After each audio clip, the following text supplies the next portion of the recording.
Next, we have the panel discussion on role of cybersecurity in power utilities achieving net zero energy infrastructure.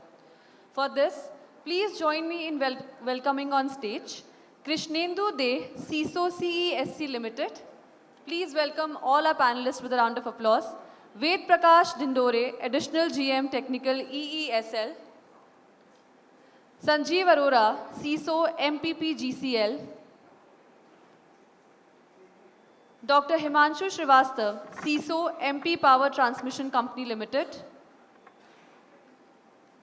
Anand S. Upadhyay, Sales Leader, India and SAARC, Zscaler.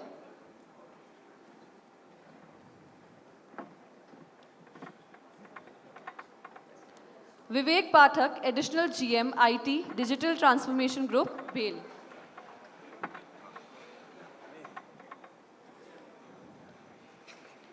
To moderate this panel discussion, I would like to invite on stage Rajneesh De, Group Editor, APAC Media.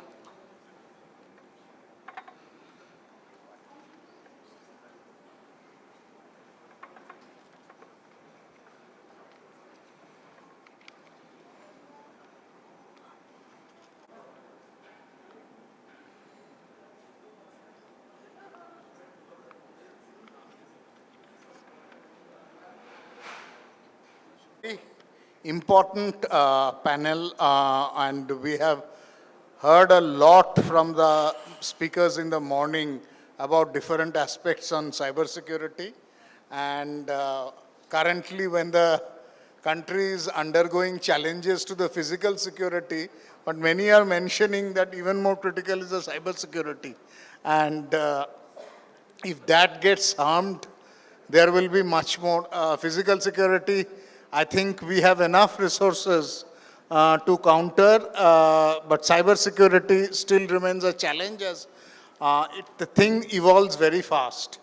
And a lot of new things sort of come up and it gets evolved. So let's, without wasting more time, I'd like to start. See, this increasing digitization has meant more cybersecurity vulnerabilities. And I would like to take on two aspects. This digitization we are talking about, we heard in the data, use of more analytics, Gen AI and things. We are moving a lot of our infrastructure into cloud. So when we are talking of all these new gen technologies, what is the biggest challenge in terms of cybersecurity for an utility organization? And in this challenge, what best practice an utility should take up when you are faced with these challenges? And I'd like to start with Krishnendu, is a CISO from CESC, if you can.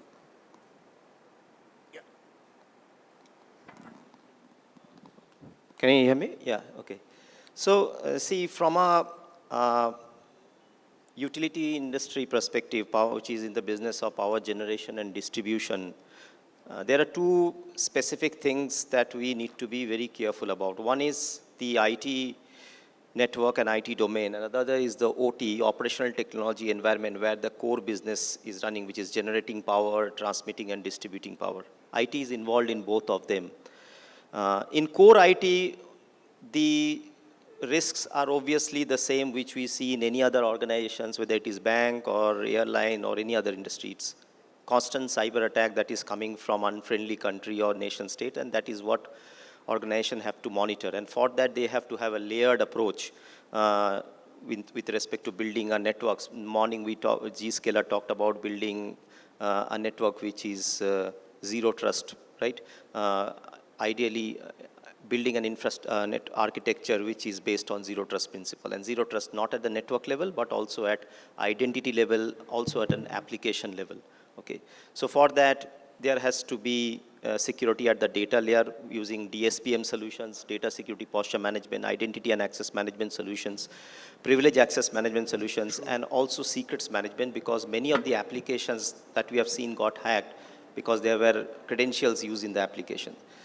The attack surface beyond that is also human, because an attacker will not attack only the perimeter of the application, because every individual with a smartphone, with a laptop or with a desktop who is having access to internet is an attack surface, because that person may be send a phishing email and they may get phished and they may click a link, connect to a command and control site, download a malware, and they can jeopardize the entire network. This is exactly the attack vector through which the OT network, which is the core operational technology network, where you have distribution, the SCADA, distribution automation, testing and smart meter, testing and commissioning, and also the distributed control system in power generation is there. And for that we are, the recommendation from CEA, Central Electricity Authority regulation, is that have a year gap, but that's practically not possible because you need to have data coming for analytics and MIS. So there is some IT/OT integration everywhere. We'll talk about in the switchyard automation or in DA or in SCADA. There is an integration in place. We are now slowly and gradually moving away from firewall to data diode, because that's a more secure way of doing it. But the attack vector still remains attack coming from IT. The other attack vector that power generation and distribution company should be very mindful about is attack coming from your third-party suppliers, because there are multiple suppliers and vendors who are working and helping us to run the OT environment, and we have to give remote access to them. These remote access has to be done in a very controlled way. Okay, if you have to give access to SCADA, then to a third party like say OSI or Siemens, then it has to be done in a very controlled way.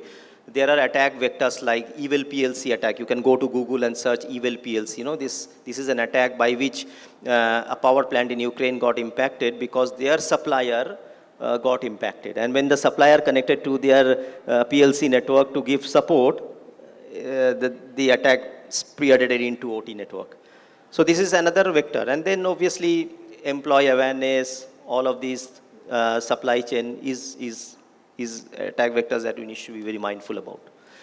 What I have seen is now, particularly in India, there are a lot of OT vendors that are coming and providing innovative solutions in operational technology security. It is still a very nascent days. I know many private sector power utilities, they are building cyber range. But in CSC, we are working with one or two suppliers to build robust operational technology security. So, yeah, that's what I believe. Yeah, obviously the OT security part, I'll come in the next round more deeply on that. But you have nicely, what you have very rightly mentioned about these different vectors and how access management, the credentials to be given preferentially to different. So managing that accessibility is one of the key areas as far as cybersecurity is concerned. Next, I'll come to you, Prakash. Not specifically so much, but this detailed on the cybersecurity, but all these security issues come up when we are talking about increasing digital transformation which happens. So where do you see those vulnerabilities when the digital transformation is happening in the organization? How do these vulnerabilities crop up? Yeah, thank you, sir. With Prakash from EESL, sir, Energy Efficiency Services Limited. Being a cluster head, I am taking care of the entire ESL activities in Odisha, Madhya Pradesh and Chhattisgarh. So maybe all are the IT experts. I am a little bit different. I am a techno-commercial, but although on a user perspectives, we are using all the IT system and IoT systems in our the projects, as well as that with the help of these IT systems, we have taken a lot of initiatives in different types of programs. Just like that, DG Madam has said that smart metering is there. These are also one of our programs, and we have already installed the 1.5 crores of number of street lights with the help of that CCMS systems. We can monitor the entire street lighting live status in our mobile and laptop also. So that the entire things are connected with the those systems, that IT systems.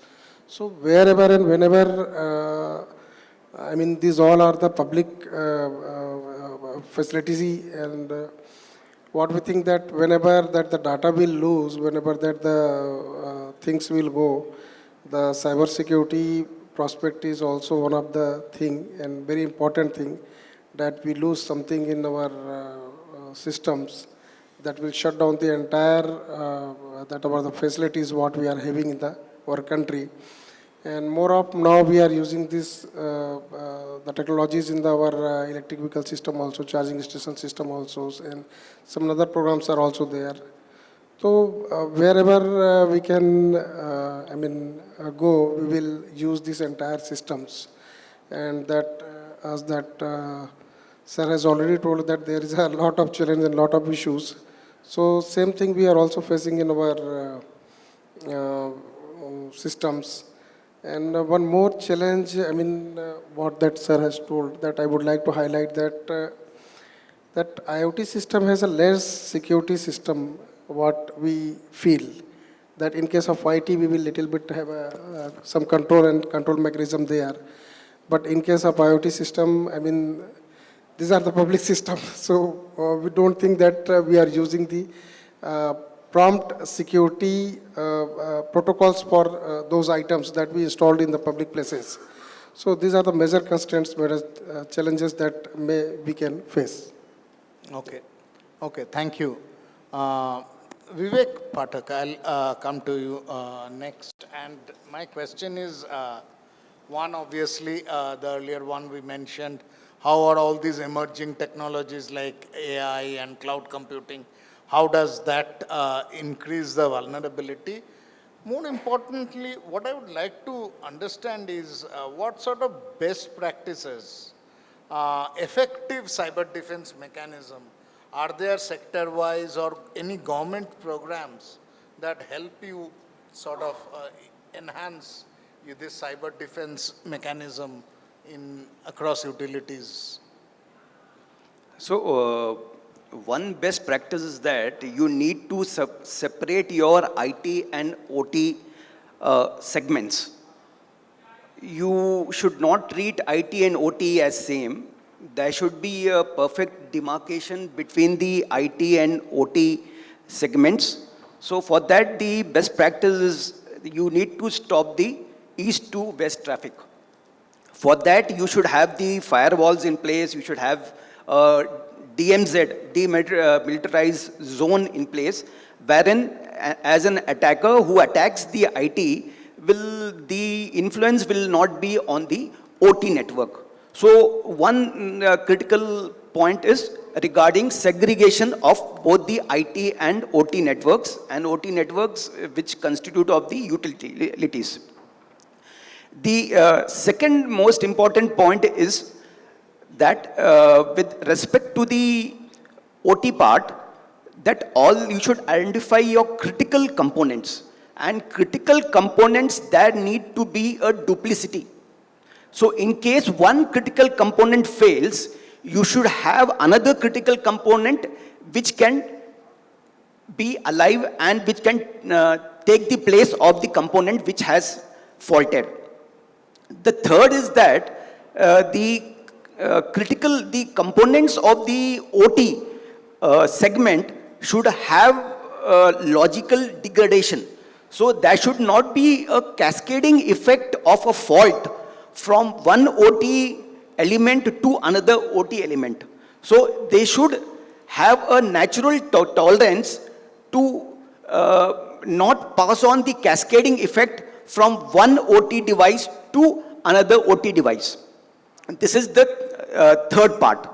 Fourth is that as for the IT operations, you do the risk assessment and the vulnerability assessment. So you should do the risk assessment and the VA for your OT also, and you should identify what are your risk areas and do the risk treatment. So for doing the risk treatment, you should properly plan the risk treatment and you should properly plan the risk treatment, and you should have an incident response plan in place. So in case if there is a incident which takes place, you should have an incident response plan which should be effective, and we should keep the IT operations and the utilities up and running at least to a minimal disruption.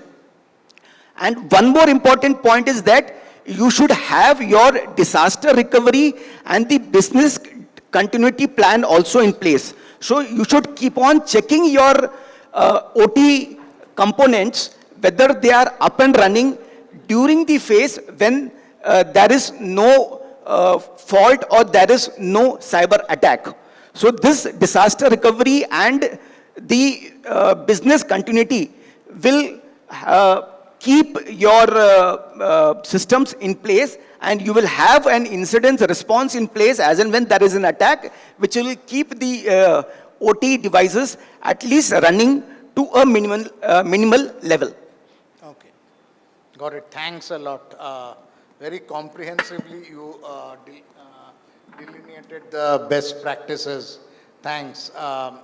Next, Sanjiv Arora, I'll come to you. We heard about the challenges between the IT. While the cybersecurity on the IT side is fairly evolved, we know OT there is a challenge. One big challenge is a lot of the devices are legacy devices. And it's not so easy telling, just go on changing. Most of the utility companies are still state-driven, public sector, and even for private companies, it's not just simple that you keep on changing devices, though the vendors might like it, but it won't be possible. So what do we do regarding this IT-OT segregation and working with some of the legacy devices on the OT side? What will be your suggestion?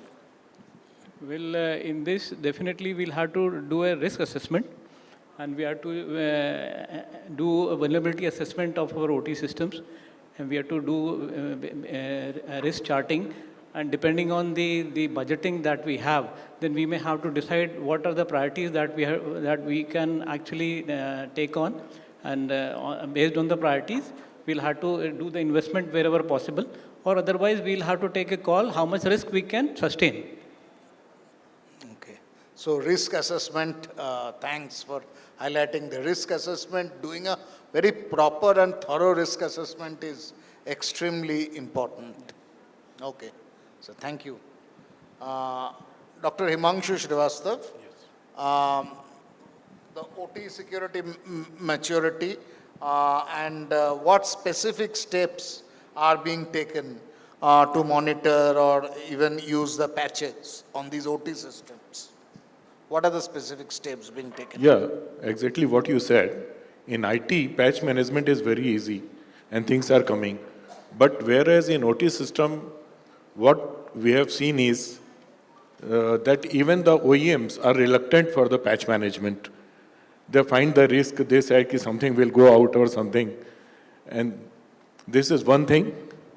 Secondly, in our system, we have totally isolated the OT and IT system. We have got our own network, fiber optic network, intranet. And for the IT, we are depending upon the SWAN, state area network. That way we are doing.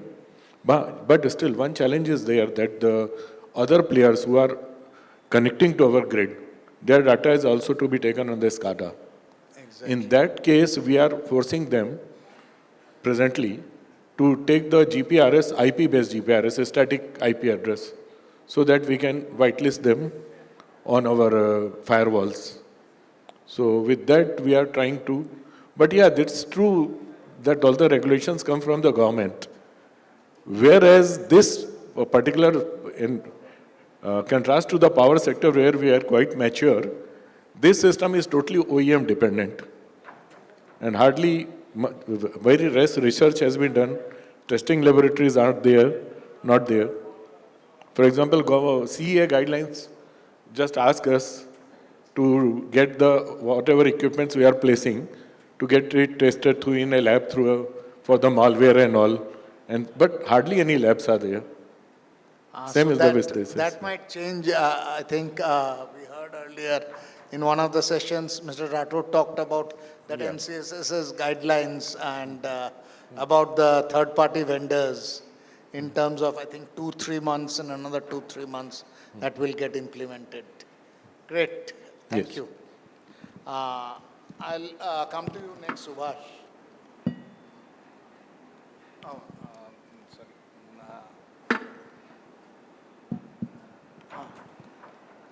Yeah, you are Anand, sorry. Now you have heard all the vendors talking about the challenge, and one big thing that came up was on the OT front. Basically, this isolation of the IT and the OT part. As a solution provider, what sort of assistance or help would you be able to provide to the utilities, and especially when working, what we heard that for the power utilities, working with third-party solution providers, there are a lot of security compliances that they need to go through. So keeping both these in mind, what would your recommendation or suggestions be? So thank you for your question, and I think I have heard leaders of your organization regarding the security. So when it comes to the OT IoT security, I think the way the transformation is happening in the utility sector, India or globally, what we are realizing that at some point of time the IT and the OT is converging, and to make the convenience somewhere the IT would be a way to have a better access and of the OT systems, so that remotely or in terms of the getting a data for the analytics, all those things can be done. But then yes, the concern majorly is the complete life is dependent on the OT IoT system. So how to make sure that they are secure, right? And how we can make sure that the people who are accessing those are getting right access. So that is where I think one of the key factors that we say in Zero Trust is that you can have those access, but let's make sure that those access should be identity based. We can create a micro-segmentation between the different OT IoT systems. So once you are inside the system, you can access only the system that you are privileged to access, and you do your job, and duration of your job can be video recorded or can be recorded properly. And the access will be based on the policies that organizations are trying to push and position. I think this is one way of handling the OT IoT security, and that is what we recommend. I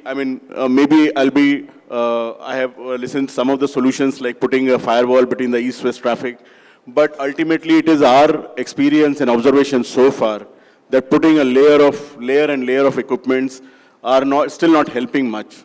I mean, I still believe that probably there is hardly any network where there is no firewall, there is no IPS of the world, but still they are getting breached. And looking at some of the data that we were listening, that we are the second highestly breached nation across the globe, in spite of whatever we are doing. But philosophically, I think we are still following the network, not on the OT side, but on the other sides also. We are still following the network. The way we are designing the network is something that we designed 30 years or 20 years back. It's a time to start looking at a network is just as a transport layer, and also making sure that the maximum breach that we are looking at is happening from the IP segmentation. So make sure that our IPs are hidden or they are in a dark side of it, so that it is not exposed to the overworld world. For OT/IT, as I said, let's make sure that the access are identity based. There is a proper micro segmentations are created, and the access is also based on the roles and can be properly recorded. So I think that is the one that I believe is the right solution to do. Thank you. Thank you. Very briefly, I'll come to now each panelist again. 1 minute to each panelist I'll give. And this is looking little bit into the future. So we are talking about cybersecurity framework that's integrating AI, threat intelligence, anomaly detection. While these are all getting integrated, but our infrastructure landscape is also dated. So how do you manage the dichotomy? While the cybersecurity mechanisms are using new gen technologies, some of our infrastructure is still not so updated. So that creates a sort of a dichotomy, and how do you manage in that? So what is the future hold like? Krishnendu, I'll start with you. See, if you again think about IT, it's not very difficult. The patches can be updated very quickly. Antivirus EDR signatures are coming quite often and they are getting updated. It is a tired architecture. So I have not seen any challenges in IT. Whereas in case of OT, that is where the challenge is. And you have to remember, more than cybersecurity, safety is a bigger issue in OT. And as a result, the legacy system cannot be changed so significantly. Not that the organization do not want to invest the money. It's they are running a, say if you are running a DCS system for 10 years, they are used to that, and there are other related systems like PADO, like Switchyard, which has compatibility issues. So you will not be able to change that. Is it always on? Just as an aside, I know a large, fairly large manufacturing organization in NCR was still using Windows NT on their The problem is the application that is riding on top of that operating system, that application has to be migrated to a newer version, and the organization, and that is again related to the hardware that is running behind that process system. So if you want to change your your DCS in your generating station, you have to change the processor behind the DCS. If you have to change the processor, it's a huge investment, which is a business continuity. We have to declare this to CEA, all the aging system. But here again, as I'm forgetting Mr. Shrivastav, Anand has said, microsegmentation is an answer. So if you use the Purdue model in OT with microsegmentation, that is how you can segregate even a vulnerable system. It can be in one corner. You may not upgrade it immediately, and the traffic will always flow from OT to IT and never from IT to OT. So that first principle of traffic flow has to be ensured, that no communication will get initiated from IT. It will always get initiated from OT, because all you need is to dump your DCS file into your SCADA so that you can generate the MIS reports. So these traffic flow communication has to be ensured, and that is why I said Data Diet is one example. OT Fuse is one example which is coming up. I am not naming the vendor. You can search in Google. OT Fuse is one solution that is coming in. USB sanitation is one solution that is coming in. OT SOC is one solution that is coming in. So all of them together is putting OT security into a good place. Having said that, the legacy system will still remain. You will not be able to upgrade, because in a 750 megawatt power plant, your OT budget could run into, say, 5 to 6 crores, whereas upgrading a complete DCS system may take 100 crores. So with 5-6 crores, you can manage, you can have good visibility, and you can run the system without making much investments. Great. Sir, come to. Yes, the future. How does the future look like? One thing first I believe is that first we need to have the proper framework in place for OT. Like for IT, we have been using ISO 27001. What I feel is that the ISO 27001 is not the right fit for OT. Because as Sir told, for IT, we have CIA, that is the confidentiality, integrity, and availability. This is what we check. But as Sir told, we need to even have the safety in place for the OT. And along with safety, availability is also important. So we need to have a different framework in place for OT. So like world over, we are using the NIST framework, as Sir told that 800 NIST framework we are using. We are using IEC 624443. So that type of frameworks we should be using for the OT. Secondly, we need to understand is that for OT, we need to have specialized training.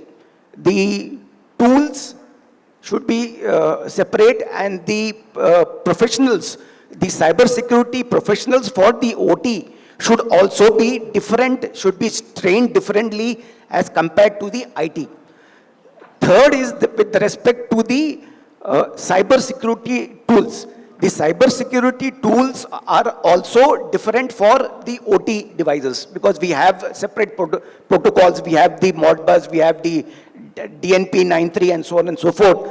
So the tools will also have to be different. So my take is three. One is the framework. Secondly is the tools and techniques. And third is the specialized manpower for the OT sector. Another important thing that you touched upon. You are, we heard about that even when we are talking about this OT migration, funding is a challenge. And since you are looking at any innovative suggestion on financing that you would recommend?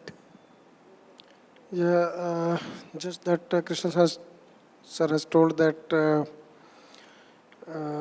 first, I mean, when we look the prospect that the system is, how much system is important and what are the need of the upgradation of those systems. When we are going in the public, I mean, because we are dealing with the public services, so that's why I am taking the reference from those sectors.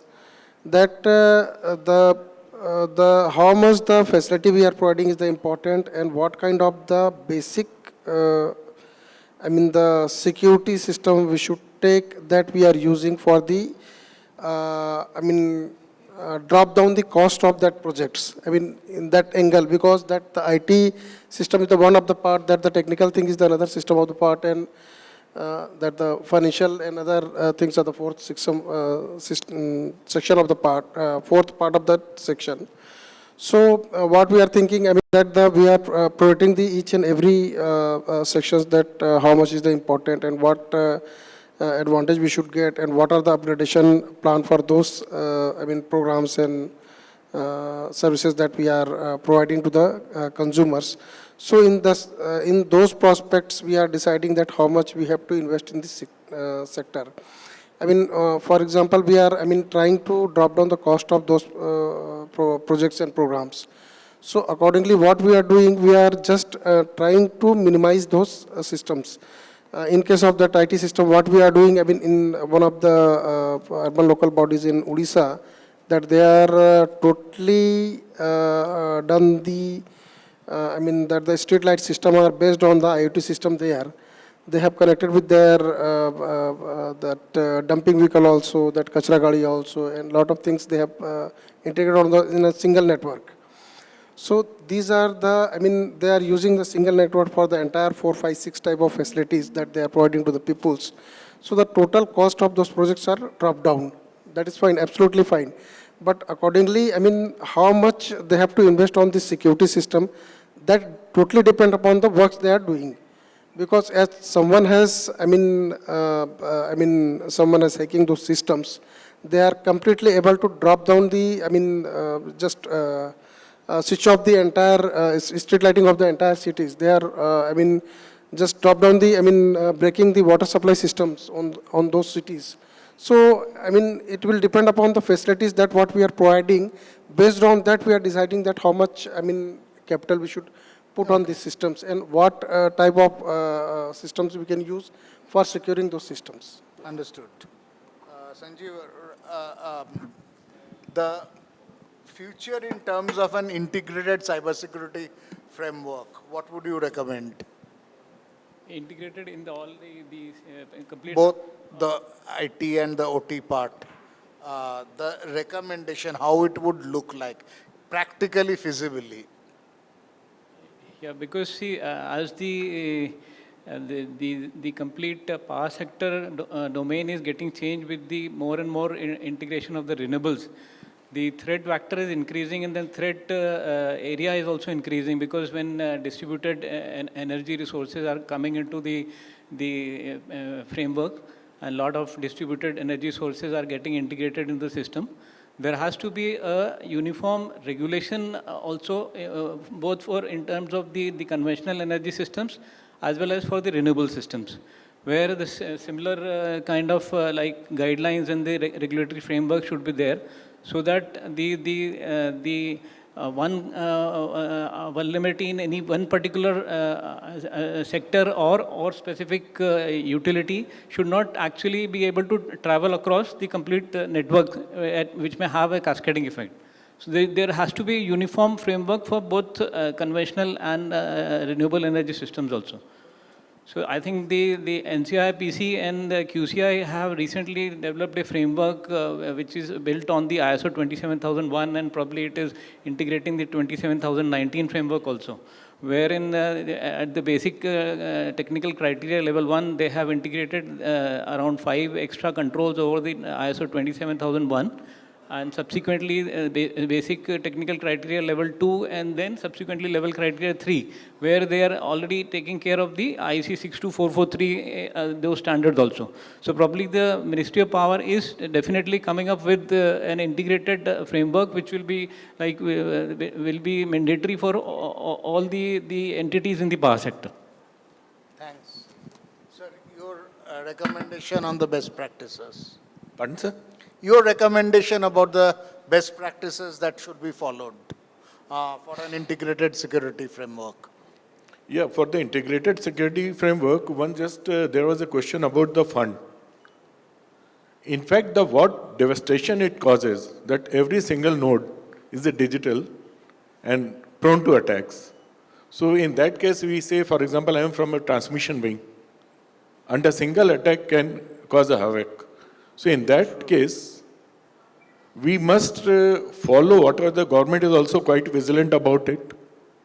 In the last time only, when I was just checking the mails, I think I had advisories from CERT Power, CERT Trans, MP CERT, and as well as NEC. So we, in our case also, following to the CA guidelines, we have recently updated our SCADA system without caring for the fund. And as far as you are talking about this infrastructure, right, as Mr. Sanjiv has rightly said, that for the government sectors, what we see, that depending upon the regulations, we just move upon. But fund and all is a big problem for the private sectors who are integrating with us. So even what I said just now, that I have to press them hard to have a GPRS IP-based static. Even for that, they were reluctant about it. So the regulations which we should frame should be strictly followed. Okay. That is my say. Thank you. Yes, training is very important. Thanks. Anand, very briefly, your recommendation about what should be the... So I think most of the points were already covered by gentlemen, but it's very important for us to start looking at the framework which are helping to simplify the network, helping to secure your applications, critical applications, also helping to prepare the whole network users against the zero-day attacks. It's like modern warfare. Our state actors are using AI and ML a lot to attack and breach into our networks and steal away the data, which is quite critical for us. We have to prepare our weapons accordingly. A security framework which includes AI, which is based on the behavior, because today when just for example, I mean most Zscaler, we train our AI ML models based on the behaviors which are coming from almost 500 billion sensors across the globe. So we are training our models accordingly. That is helping the customers to prepare themselves for any attack which may be happening based on those behaviors. And we can stop then and there. Second most important approach, I think, as we kept discussing, that the first line of defense for us is the security, is the firewalls and rest of the words. But the most important part is we should be ensuring that whether we are doing 100% decryption of the packets or the HTTPS traffic. So again, the story comes back to the same place, that it should not be based on the implicit trust.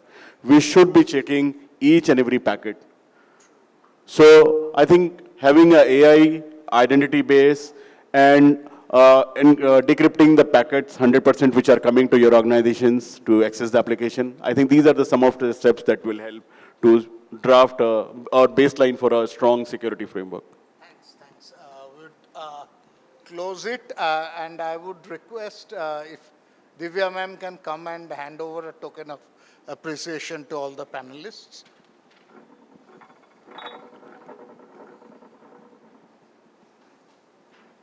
Can we have the tokens?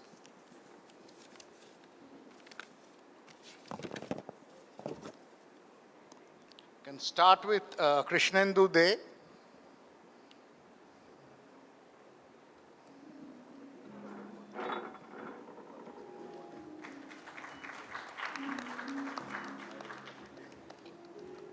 Prakash Dhindore.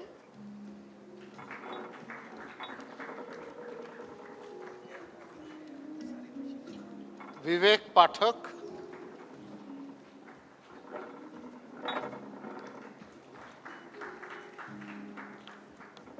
Sanjiv Arora.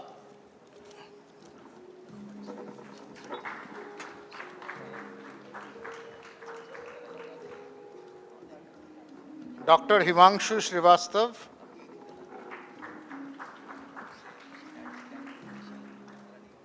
Anand Upadhyay.